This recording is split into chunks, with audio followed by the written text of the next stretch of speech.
ഈ നിയമ പോരാട്ടമായിട്ട് വന്നപ്പം സോഷ്യൽ മീഡിയയിലൊക്കെ ഒരു ഒരു സൈബർ ആക്രമണം ഒരു പരമ്പര വന്നു. ഒരു ബോച്ചെ ആർമി ഇറങ്ങി ആ സമയത്ത്. പകച്ചു പോയിട്ടുണ്ടാവില്ലേ? ഇത് വേണ്ടിയിരുന്നില്ല എന്ന് ഒരു മിനിറ്റ് പോലും തോന്നിയില്ലേ? ഒരിക്കലില്ല. സൈബർ അറ്റാക്കിങ് കുറേ വർഷങ്ങളായിട്ട് നേരിടുന്ന ഒരു വ്യക്തിയാണ് ഞാൻ. അപ്പോൾ അതുകൊണ്ട് തന്നെ നമുക്ക് PR വർക്ക് എന്താണെന്ന് കണ്ടാൽ അത്യാവശ്യം മനസ്സിലാക്കാൻ കഴിയും എന്ന് തന്നെയാണ്. ഇതിപ്പം ആർക്കും വേണ്ടിയും സംസാരിക്കേണ്ട കാര്യമൊന്നും കേരളത്തിലുള്ള ആർക്കും ഇല്ല. ഇപ്പം എനിക്ക് വേണ്ടിയും വന്ന് നിന്നിട്ടോ അവർ ഭയങ്കര സംഭവമാണെന്ന് പറയേണ്ട ആവശ്യമൊന്നുമില്ല. അങ്ങനെ ഒരു പരിധി കഴിഞ്ഞ ആളുകൾ പറയുന്നുണ്ടെങ്കിൽ അതിന് PR വർക്കിന്റെ ഡെഫിനറ്റ്ലി ഒരു സപ്പോർട്ട് ഉണ്ടാവും. അല്ലാതെ അങ്ങനെ സംസാരിക്കില്ല. അല്ല, അങ്ങനെ ഒരു PR വർക്ക് കണ്ടിട്ടില്ല. അതായത് ഏത് വെബ്സൈറ്റ് അല്ലെങ്കിൽ ഏത് ഫേസ്ബുക്ക് പേജ് എടുത്താലും ആ തരത്തിൽ, അല്ലെങ്കിൽ ചാനലുകളുടെ ചർച്ചകളാണെങ്കിൽ അവിടെ കണ്ടിന്യൂസ് ആയിട്ട് കമൻറ്റുകൾ ഇടുക, അങ്ങനെ നിന്നുള്ള ഒരാക്രമണം.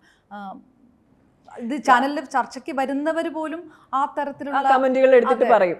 അത് നമ്മൾ പലപ്പോഴും ഈ ഒരു കേസിന്റെ ഭാഗമായി പല കേസുകൾ ഇതിന്റെ ഭാഗമായി സംഭവിച്ചിട്ടുള്ളത് കൊണ്ട് തന്നെ നമ്മൾ ഈ കമന്റ്സ് ആ സമയത്തൊക്കെ മോണിറ്റർ ചെയ്യുന്നുണ്ടായിരുന്നു. ഒരു 1 വീക്ക് കഴിയുമ്പം ഈ കമന്റുകളെല്ലാം എഡിറ്റഡ് ആയിട്ട് നമുക്ക് കാണാൻ പറ്റും. അപ്പം അതിൻ്റെ PR വർക്കാണ് എന്നുള്ളത് വളരെ വ്യക്തമാണ് അതിൽ. അങ്ങനെ ഇപ്പം നിങ്ങളൊരു കമൻറ്റ് ഇട്ട് കഴിഞ്ഞാൽ, ജെന്യൂനായിട്ടൊരു കമൻറ്റ് ഇട്ടാൽ പിന്നെ ഒരാഴ്ച 2 ആഴ്ച കഴിയുമ്പോഴത്തേക്കും പിന്നെ ഇതെല്ലാം അതേ ഒരേ പാറ്റേണിൽ അത് എഡിറ്റഡായി മാറുന്നില്ലല്ലോ. അപ്പം അത് ഇനി ആരെന്ത് കമൻറ്റ് ഇട്ടാലും അത് എന്നെ ബാധിക്കുന്ന കാര്യമല്ല. കമൻറ്റോ അല്ലെങ്കിൽ എത്ര പേര് എന്നെ സപ്പോർട്ട് ചെയ്യും, അല്ലെങ്കിൽ ആരെങ്കിലും നമ്മളൊരു പ്രതിസന്ധി ഘട്ടത്തിൽ നമ്മൾ ലൈഫിൽ എത്തിപ്പെട്ട് കഴിഞ്ഞാൽ നമ്മൾ ആരെയൊക്കെ സപ്പോർട്ട് ചെയ്യും നമ്മളെ എന്ന് നോക്കിയിട്ടല്ല നമ്മളൊരു ഡിസിഷനിലേക്ക് പോകുന്നത്.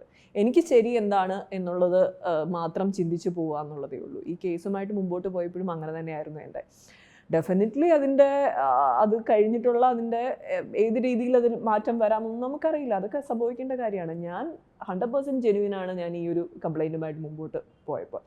എനിക്കുണ്ടായ ബുദ്ധിമുട്ടുകൾ, അത് ഞാൻ പറഞ്ഞ കാര്യങ്ങളെല്ലാം ഈ സോഷ്യൽ മീഡിയ പ്ലാറ്റ്ഫോമുകളിൽ കിടക്കുകയാണ്.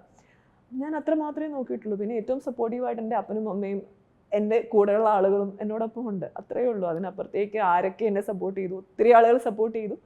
ബട്ട് അത് വിചാരിച്ചിട്ടില്ല, സപ്പോർട്ട് കിട്ടാൻ വേണ്ടിയല്ല നമ്മളിങ്ങനെ ഒരു പരാതിയുമായിട്ട് മുമ്പോട്ട് പോകും. ഹണി ഇത് പറയുമ്പോഴും ആ സമയത്ത് ഞാൻ ഹണിയുടെ അമ്മയാണ് വിളിച്ചുകൊണ്ടിരുന്നത്. അപ്പം മകൾ അന്ന് കടന്നു പോകുന്ന ആ മാനസിക സമ്മർദ്ദത്തെക്കുറിച്ചൊക്കെയാണ് അന്ന് ഹണിയുടെ അമ്മ പറഞ്ഞുകൊണ്ടിരുന്നത്. അതുകൊണ്ട് തന്നെ ഹണി ഒരു ബ്രേക്ക് എടുത്ത് ആദ്യം, പിന്നീട് ആ ബ്രേക്കിന് ശേഷം ഇനാഗുറൽ ഫംഗ്ഷന് പോയ സമയത്തും അത് പറഞ്ഞു. ഒരു ചെറിയൊരു ഗ്യാപ്പ് മനഃപൂർവ്വം തന്നെ ഹണി എടുത്ത പോലെ.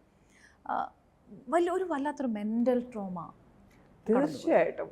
കാരണം നമ്മൾ ഒരു കേസ് കൊടുക്കുന്നു, അല്ലെങ്കിൽ ഇതിൻ്റെ പുറകെ നിൽക്കുന്നു എന്നൊക്കെ പറയുന്നത് നമ്മളെ സംബന്ധിച്ചിടത്തോളം, എല്ലാവരെയും സംബന്ധിച്ചിടത്തോളം ഭയങ്കര ഒരു മെൻ്റൽ സ്ട്രെസ്സാണ്. നമ്മുടെ ടൈമും നമ്മൾ മനസ്സമാധാനമായിട്ടിരിക്കേണ്ട സമയമാണ് നമ്മൾ ഇതിനു വേണ്ടി ഇൻവെസ്റ്റ് ചെയ്യുന്നത്.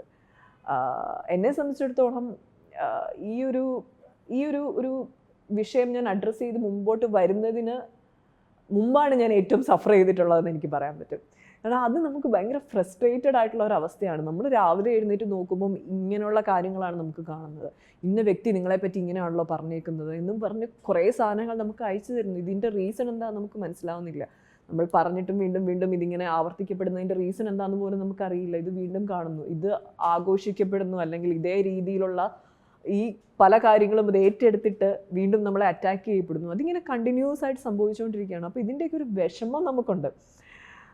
നമ്മൾ പറയില്ലേ, വെറുതെ ഇരിക്കുന്ന ഒരാളെ ഏതൊക്കെ അവരുടെ ക്യാരക്ടർ, ഒരാളുടെ വ്യക്തി എന്നുള്ള രീതിയിലുള്ള ഒരു ക്യാരക്ടറിനെയാണ് അവർ എന്താ പറയുക ഏറ്റവും മോശമായിട്ട് ടാർണിഷ് ചെയ്യുന്നത്, സ്ലട്ട് ഷെയ്മിങ് ചെയ്യുന്നത്.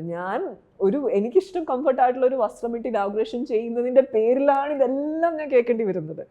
അതൊരു ചെറിയ കാര്യമല്ല. അതിൻ്റെ ഒരു ഫ്രസ്ട്രേഷൻ എനിക്ക് ഭീകരമായിരുന്നു. ഈ ഒരു കേസ് കൊടുത്ത് കഴിഞ്ഞിട്ടുള്ള ആ ഒരു സമയമാണെന്ന് തോന്നുന്നു ഞാൻ ഭയങ്കര റിലാക്സ്ഡ് ആയത്.